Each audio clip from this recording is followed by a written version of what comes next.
भारतीय वायुसेना ऑपरेशन सिंदूर के द्वारा पाकिस्तान में जे आतंकवादी संगठन सब छलैया ओहि पर हमला केलक।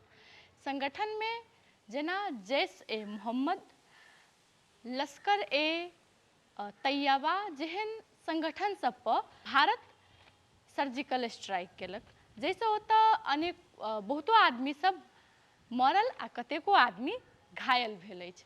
एहि के बाद से ई सिंदूर ऑपरेशन सिंदूर मात्र एकटा हमले बनि कऽ नहीं रहि गेल, ई भारतीय कही तऽ बॉलीवुड में सेहो एकटा इतिहास बनाबऽ के प्रयास कयल जा रहल अछि।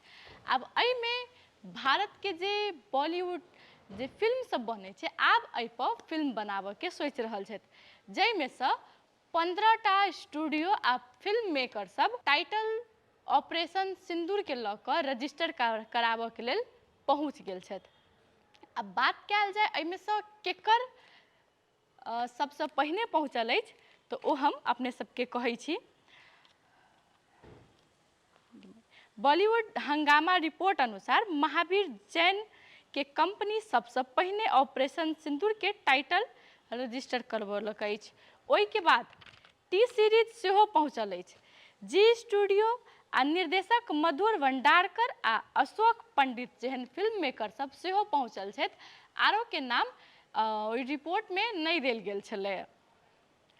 Federation of western India cinema employees के अध्यक्ष BN तिवारी जानकारी देलथि जे 1500 बेसी स्टूडियो सब ओहिठमन आबि चुकल छथि एहि नाम से फिल्म रजिस्टर कराबऽ के लेल।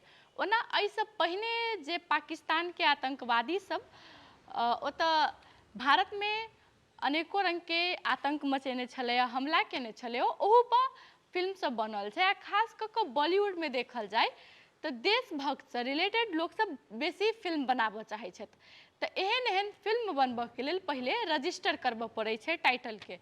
तो ई टाइटल के रजिस्टर एते गोटे एखन एते स्टूडियो करेने अछि। आब एहिमे से कियो चाहे किनको एहिमे से एकटा के चुनेतै। आब एहिसँ पहिने जे फिल्म 2016 में जे उड़ी पर जे अटैक भेल छलै, तकर बाद भारत सेहो ओतऽ अटैक केलकै, तऽ उड़ी सर्जिकल स्ट्राइक कहि कऽ तऽ ई फिल्म आयल छलैया। ओहि के बाद शेरशाह फिल्म सेहो आयल छलै।